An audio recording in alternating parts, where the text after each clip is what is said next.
ભક્ત ગોરા તું ભાર. ચૂપ ચૂપ થઈ જા, નહીં તો હમણાં તારી જીભ કાપી લઈશ. એટલે અન્ય એક પાપ કરીશ એમ જ ને? મેં કોઈ પાપ નથી કર્યું, મેં કોઈ ખૂન નથી કર્યું. એ માત્ર એક અકસ્માત હતો, એક દુર્ઘટના હતી. સાચા હૃદયથી બોલ, શું એ અકસ્માત હતો? હા, દેવીને પહેલેથી જ એનું પ્રતિબિંબ દેખાવાનું બંધ થઈ ગયું હતું. એનું મૃત્યુ નજીક હતું, એ મરવાની જ હતી. પણ એના મૃત્યુનું નિમિત્ત તો તું બન્યો ને ગિરધરદાસ. દેવીના મૃત્યુનો માર્ગ તો તારા દ્વારા જ ખુલ્યો ને. હા, શું બોલે છે તું? તું જાણી જોઈને મારો વાંક કાઢી રહ્યો છે. ના, તું જે સત્યથી ભાગી રહ્યો છે, હું તને એની સામે લાવી રહ્યો છું. આ સત્ય છે, મેં કોઈ ખૂન નથી કર્યું. કેમ? ત્યાં ગોરાને તે નહોતો બોલાવ્યો? અને જે આગમાં ભળ બળીને દેવી બળી ગઈ, એ મશાલ તે નહોતી સળગાવી? તું અપરાધી છે ઈશ્વરનો. નહીં! ને તારા આ અપરાધની સજા તને અહીંયા જ મળશે. જે રાજા પાસેથી તું સત્તા, મંદિરનું પદ, માન સન્માન મેળવવા માંગતો હતો, હવે એ જ રાજા તને મૃત્યુદંડ કરશે.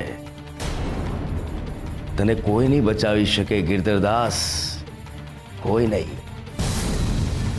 હવે દેવીનું મૃત્યુ તારા મૃત્યુનું કારણ બનશે ગિરધરદાસ.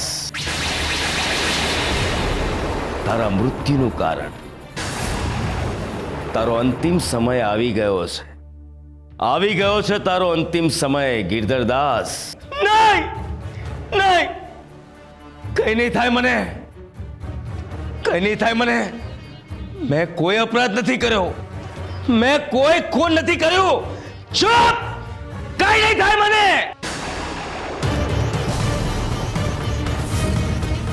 ક્યાં ગયો? હે, ક્યાં ગયો?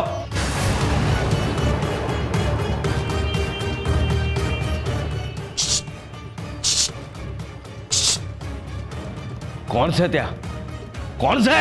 બાપા, બાપા, હું ભગલો.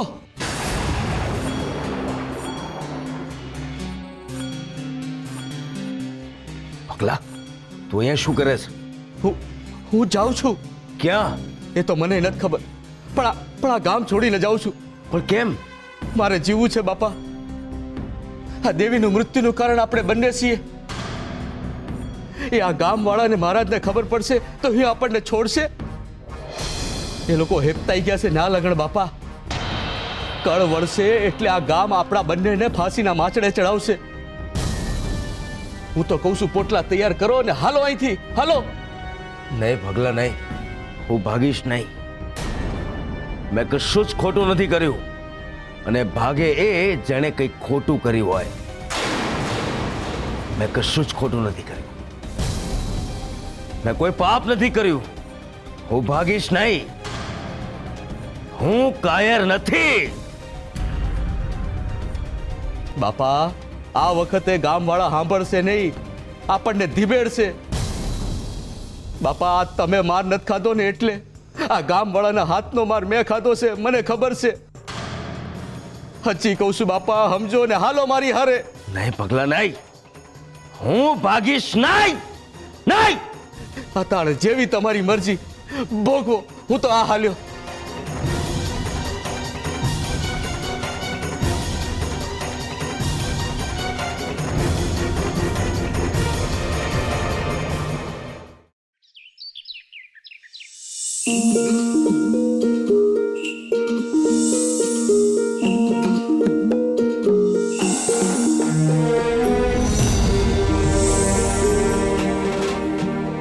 हरे कृष्ण हरे कृष्ण हरे कृष्ण हरे कृष्ण। जय श्री कृष्ण। जय श्री कृष्ण। बेटा, તમે બેવ ચિંતા ના કરતા હો, થોડા દિવસ અહીંયા જ છું, તમારા પાસે જ રહીશ. તમને બેવને એકલું ન લાગે ને એટલે. અમે એકલા નથી, અમારી પાસે માં છે ને અમારી હારે હરી પણ છે. સાચી વાત છે બેટા, પણ જો શકરી કાકી થોડા દી રોકાઈ જાય તો ઘર હચવાઈ જાય ને બેટા. ને બેટા કોઈ બાઈ માણસ ઘરમાં હોવું જોઈએ કે નહીં, એટલે શકરી કાકીને થોડા દી અહીંયા રોકાવા દે. ના, માએ કીધું છે કે આ ઘર હવે મારે હાચવવાનું છે, એટલે આ ઘર હું જ હાચવીશ. મને હંધુએ આવડે છે, માએ મને રોટલા ઘડતા પણ શીખવાડ્યા છે. ને જો જરૂર પડે ને તો હું શકરી કાકીને બોલાવી દઈશ. હું જો ભગતે એમની હાલત બહુ બગાડી નાખી છે.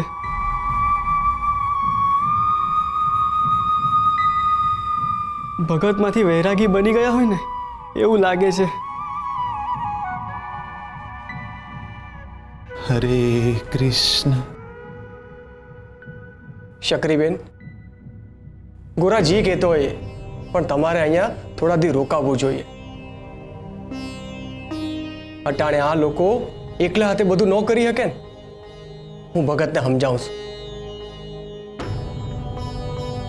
હરે કૃષ્ણ.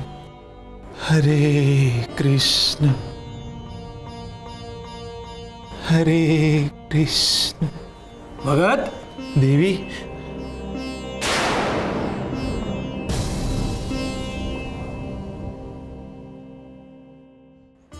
ભગત, સત્યને સ્વીકારો.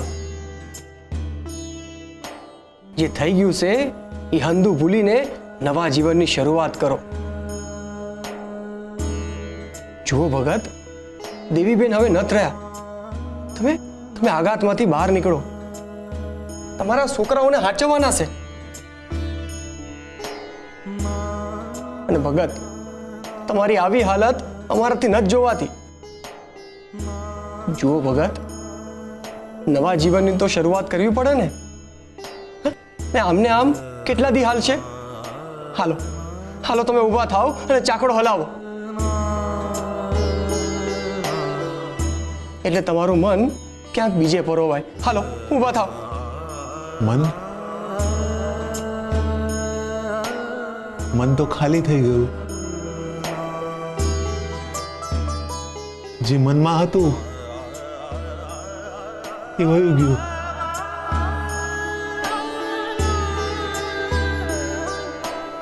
હવે કોના હાટું ચાકડો હલાવું? હે, કેમ આ છોકરાઓ નથી?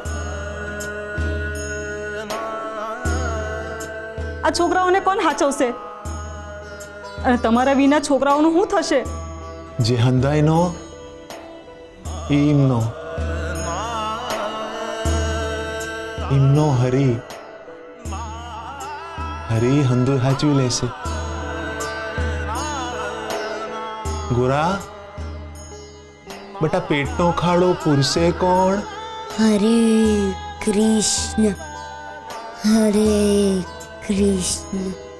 હરે કૃષ્ણ. હરે કૃષ્ણ. આ ગોરા તો જાણે એક રાતમાં મોટો થઈ ગયો હોય ને એવું લાગે છે. ગોરા, કઈ જરૂર પડે ને તો એક હાથ નાખજે, હું આવી જઈશ હો. હા, સૂતકના લીધે મારા રસોડેથી રોટલા લાવી છું, અહીંયા મૂક્યા છે. જો ભૂખ લાગે ને તો તું ને સુરા ખાઈ લેજો. હા, ના, પેલા બાપાને ખવડાવીશું પછી અમે ખાઈશું.